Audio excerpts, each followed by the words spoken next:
eso en esta mañana quiero dedicar unos minutos a mirar esta porción bíblica que me parece que va muy atinada y va muy bien con el tiempo que nos ha tocado vivir. Excuso a los buenos amigos, los pastores Sonia e Israel Figueroa, que ayer tarde en la noche me enviaron un mensaje que no iban a poder estar con nosotros hoy por razones ajenas a su voluntad. Pero ustedes saben que nosotros siempre estamos listos y siempre tenemos una palabra de Dios y herramientas para lo que es el ministerio pastoral, para la gloria del Señor. Quiero mirar con ustedes una lectura bíblica en estos minutos y presentarles este modelo. Es una relectura a la historia del hombre de la mano seca. Y quiero que sepa que esto que les voy a presentar a ustedes es parte de lo que usted puede encontrar en nuestras páginas, de usted entra a JesusEveryDayMinistries.com, en nuestra página virtual, y allí usted va a los blogs, y en el blog allí usted puede encontrar algunos escritos nuestros y seguimos produciendo otros escritos, ¿verdad? De lo que son nuestras reflexiones de las experiencias bíblicas, dándole una relectura, volviendo a mirar el pasaje que nos diga algo, que la palabra nos hable algo, nuevamente nos apasione la palabra. De hecho, la pregunta que voy a hacer hoy a los pastores, a las pastoras, a los líderes, a los hermanos y a las hermanas: ¿todavía la palabra te apasiona? Déjame decirte que esto es un síntoma muy interesante y muy importante en la vida de los pastores y las pastoras, cuando por la carga entran en procesos de lo que le llama burnout o la quemazón, y parte de los estragos que la quemazón produce es que ya la palabra deja de ser, ya la palabra deja ser ese elemento de sabrosura, de bendecir, y se pierde el entusiasmo en la palabra. Cuando un pastor y una pastora está comenzando a sentir que ya la palabra no le está apasionando, no te está sintiéndote, tú sabes, como que de alguna manera no te provoca una sensación de bendición, eso es que estás cargado a tal punto que ciertamente no te está permitiendo disfrutar de la palabra de Dios. Y es tiempo de hacer cambios y es tiempo de tomar un alto, y es el momento de ciertamente buscar ayuda, porque lo que estás experimentando sin lugar a dudas son procesos muy complejos, lo que le llaman ciertamente, y lo que, ¿verdad?, hemos estudiado aquí en Terto Hablemos con el pastor y doctor Ariel Ortiz, el burnout. La palabra del Señor, el hombre de la mano seca, usted la consigue en Lucas capítulo 6, el verso número 6 al 11.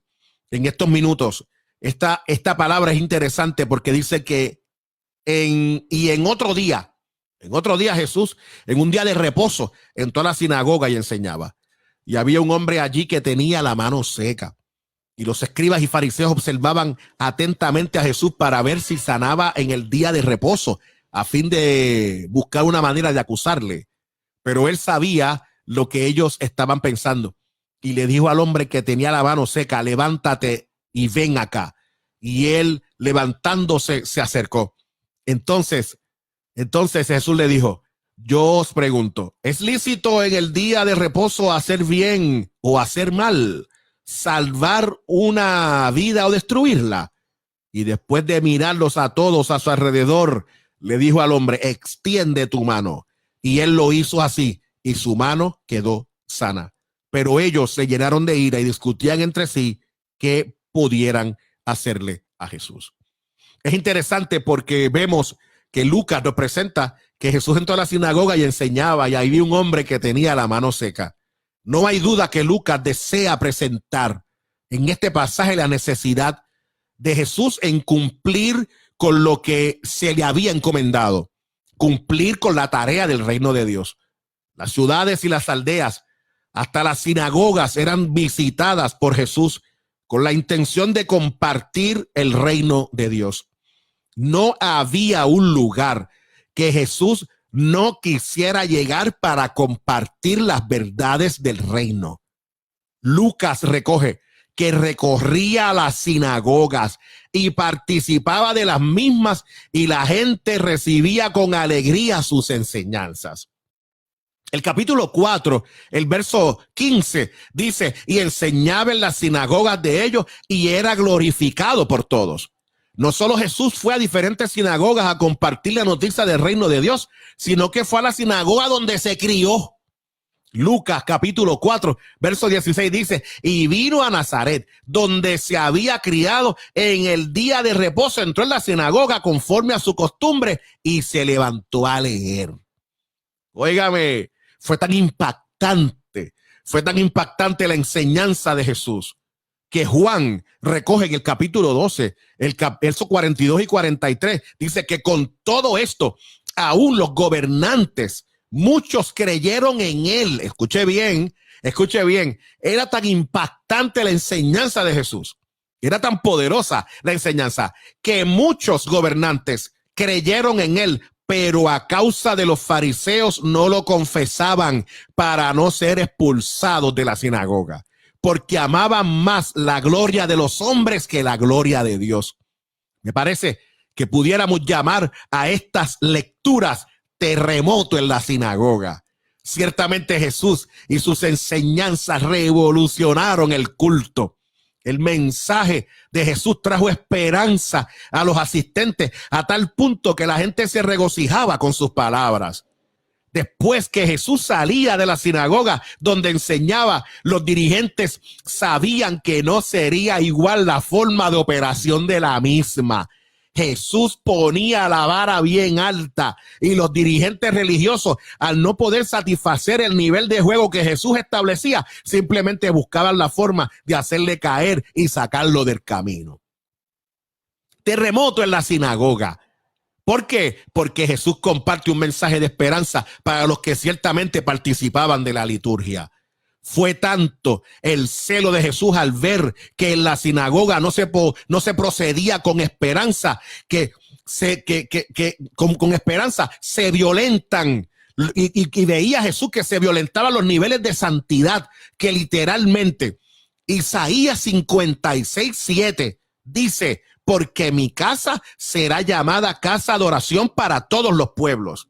Y Jesús les dice unas palabras lapidarias a los que Lucas recoge en el capítulo 19, verso 46, donde Jesús dice a los que estaban en la sinagoga en otro momento, ustedes han convertido esta casa en cueva de ladrones.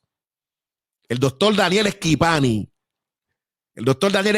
nos comenta: como iglesia de Jesucristo nos encontramos en el 2020 en medio de culturas y economías que están lejos de promover la salud y la plenitud humana. Al contrario, tienden a ser claramente patogénicas, es decir, enfermizas. Diversas situaciones y formas de violencia, aislamiento, soledad, carencia, injusticia, opresión, por nombrar solo algunas en general, condicionan el presente y el porvenir de nuestros pueblos a todo nivel y especialmente en la vida familiar y en el trabajo. Entonces, la iglesia ha de ser como Jesús presentó aquel día en la sinagoga con el hombre de la mano seca. La iglesia debe ser un contexto de salud, un contexto de sanidad por excelencia. La iglesia está llamada a ser una comunidad intermedia clave, ubicada entre la familia y la sociedad con sus instituciones varias. En otras palabras, la iglesia ha de ser el ambiente central, básico, desde el cual se proyecta una vida nueva y un nuevo compromiso social como personas que comparten la fe cristiana. La iglesia es entonces una comunidad de salud y comunidad sanadora en la medida en que revele fielmente la misma vida del Dios Trino en el mundo. Hoy, pastores y pastoras, esta historia del hombre de la mano seca nos presenta que la iglesia, Jesús valida allí que la iglesia está llamada y potenciada para convertirse en un lugar donde haya un ambiente de familia, donde la identidad nuestra como cuerpo de Cristo sea una identidad que se basa en la espiritualidad y en la comunión. La iglesia como comunidad de fe tiene la responsabilidad de nosotros ser una iglesia hermanada, una iglesia que more el Espíritu, una iglesia que encarne la persona de Cristo, una iglesia donde podamos tener una función terapéutica, donde le podamos decir a nuestro prójimo, a nuestra gente que está a nuestro alrededor, extiende tu mano ante los procesos de sequedad que puedas estar experimentando. La iglesia tiene el poder y la iglesia ha sido comisionada para que nosotros podamos vivir una experiencia de sanidad para aquellos que están enfermos. Aquí me faltan algunos minutos. Mire, esta palabra está poderosa. Esa es la iglesia. Pastores y pastoras que me están escuchando, este es el llamado para nosotros. Este es el llamado de nosotros. Hay gente que necesita ver en nuestras congregaciones una señal visible que apunte, hacia la salud y hacia la salvación de aquellos que se reúnen. La gente que se reúne tiene que ver que en ellos está la imagen de Dios. Y que esa imagen de Dios será respetada y esa imagen de Dios será validada en nuestra adoración. La iglesia debe llegar a ser un agente de gracia, un instrumento eficaz ante la realidad de la gente. Por eso Lucas, como siempre nos tiene acostumbrado, da detalles de lo que sucedía en la sinagoga. Lucas dice que allá había un hombre que tenía la mano derecha seca. Hay unas versiones que dicen que era la mano derecha. Tener la mano seca es equivalente a no poder tener la misma fluidez en el trabajo. Si su mano de fortaleza de este hombre, si su mano de fortaleza era la mano derecha, solo pudiéramos imaginarnos los contratiempos que pasa para poderse valer por sí mismo. Lucas presenta que la mano seca de este hombre, la mano derecha, a diferencia de Mateo y Marcos, que solo presentan que era un hombre que tenía la mano seca, nada más. Eso era lo único que tenía. La pregunta es, ¿por qué Lucas presenta que este hombre tenía la mano seca? Lucas presenta esta experiencia. Cuando miramos esto de ser derecho o diestro, es importante en las miradas antiguo testamentarias. Por ejemplo, cuando nosotros vemos el pasaje de los Salmos, dice, tú tienes un brazo fuerte, tu mano es poderosa, tu diestra es exaltada. Otro pasaje de los Salmos, al Señor he puesto continuamente delante de mí, porque está a mi diestra, a la mano derecha, no seré conmovido. Isaías 41 nos dice, porque yo soy el Señor tu Dios que te sostiene, que sostiene tu diestra. Él te dice, no temas, yo te ayudaré. Y así, de hecho, hay sobre 50 pasajes bíblicos que presentan la mano derecha o la diestra de Dios. Lucas, al establecer Lucas lo de la mano derecha de este hombre que está seca, la cual algunos sugieren que esto es un hombre que padecía de una parálisis que lo incapacitaba. Algunos sugieren que el ser zurdo, oye bien, fíjate que Lucas presenta la mano derecha. En la antigüedad se ha sugerido que el ser zurdo es sinónimo de maldad, es sinónimo de trampa y de ilegalidad, mientras que ser derecho es ser correcto, justo y natural. Lucas está presentando que este hombre, su fuerza estaba literalmente mermada de su mano derecha por la parálisis, es decir, está incapacitado. Y de acuerdo al pensamiento del tiempo, había perdido el sentido de ser correcto, justo y natural, porque el ser derecho, esto era lo que representaba. Ahora se ve obligado este hombre a usar su mano izquierda para poder sobrevivir. Y si usted está usando la mano izquierda, entonces un hombre que está lleno de trampa y de ilegalidad, de acuerdo a lo que representaban los tiempos antiguos. ¿Y dónde estaba este hombre metido aquel día? En el templo, en la sinagoga. Él estaba en la sinagoga, posiblemente deshecho ante la mirada de los que piensan, mira quién está aquí, este hombre con una parálisis. y es zurdo para colmo. Es un hombre lleno de maldad, de trampa y de ilegalidad. Lucas dice que estaba allí. Mire, cómo posiblemente estaba este hombre deshecho por la vida, escuchando y viendo lo que estaba sucediendo. Este hombre vino buscando esperanza, buscando un alivio a su dolor. Este hombre fue al templo buscando una palabra que lo ayudara a levantarse de donde estaba caído. Las estadísticas dicen que muchas de las personas antes de cometer suicidio, por lo menos 2 meses antes van a la iglesia. Escucha bien, por lo menos 2 meses antes van a la iglesia buscando esperanza, secos por la vida. No secos de las manos, no secos de las manos, están secos y carentes de amor, secos de esperanza, secos de afecto, en una parálisis que no les permite moverse. Así llegan a nuestras iglesias y necesitan de una comunidad que se identifique como presenta a Lucas, que estaban allí, aquella gente lo estaban viendo posiblemente con malos ojos, pero en el templo había uno que no iba a pasar por alto las carencias, el dolor y las aflicciones que tenía aquel hombre. Estoy cerrando esta palabra. Mire, si esta palabra le está bendiciendo, vaya allí, escríbame ahí. Esta palabra está buena, esta palabra está linda. Necesitamos una iglesia que identifique a aquellos que están secos en nuestras congregaciones. Posiblemente no con una parálisis en su rostro o en su mano o en cualquier parte del cuerpo. Necesitamos una iglesia que sea una voz para los enfermos. Lucas le da voz a este hombre. No le pone nombre, pero sí le da voz. Lo saca del anonimato y lo presenta en el pasaje y lo identifica como aquel hombre de la mano seca.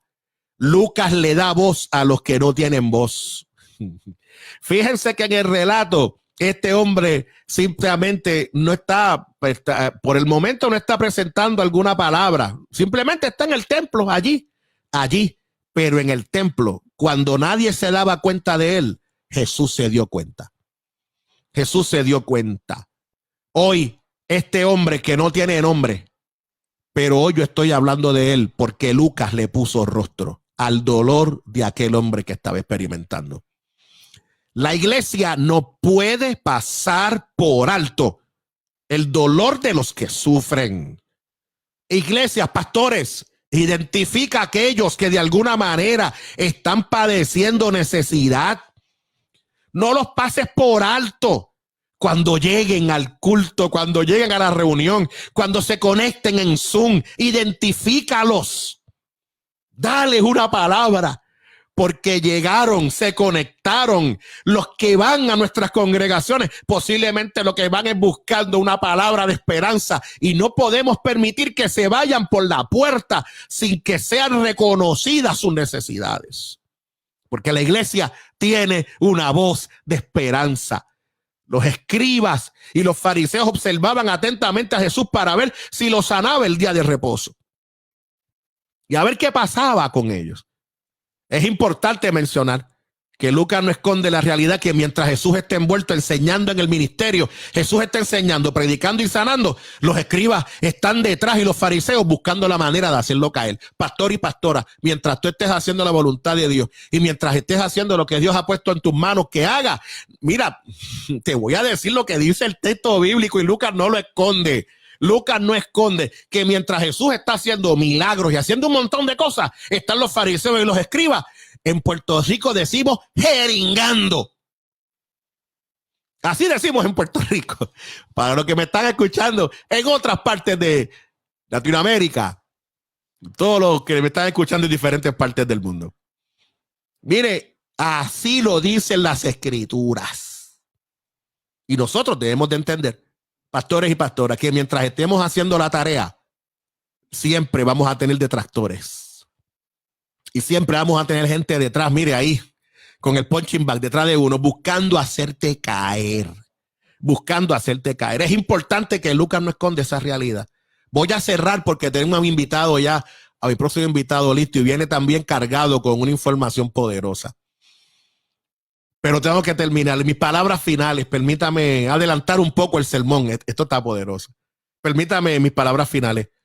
Compartir. Jesús no tuvo miedo. No tuvo miedo, Jesús está tranquilo. Jesús le dice a aquel hombre, después de mirar a todos alrededor, mira lo que hizo Jesús, los miró. Jesús no dijo una palabra, si primero los miró a todos, se les quedó mirando. Y cuando los está mirando, después de mirarlos alrededor, le dijo a aquel hombre, mira, hermano mío, extiende la mano. Extiende la mano. Y punto. Extiende la mano. Permítame decirle mis palabras finales. El temple de Jesús es extraordinario. Les hace una pregunta y cuando les hace la pregunta, ninguno se la contestó y le dijo a aquel hombre, hermano mío, extienda su mano. Y Lucas presenta que Jesús tiene un temple tan bravo que Jesús, mirando a la gente, los mira y los mira con enojo porque son incrédulos y faltos de compasión ante los necesitados. Si hay algo que está aniquilando la influencia de la iglesia y que la misma vea el poder de Dios en toda su manifestación, es la incredulidad. Iglesia querida, pastores queridos, la incredulidad se define como la falta de confianza. No está permitido que vivamos tiempos como los que estamos viviendo con incredulidad. Hace falta una iglesia que tenga temple y que mire al que está seco de la vida y le dé una palabra de esperanza. Una iglesia con temple es lo que necesitamos hoy a la manera de Jesús. Hoy, yo afirmo el poder del Espíritu Santo que continuará obrando en la comunidad de la iglesia. Hoy yo afirmo milagros más que nunca.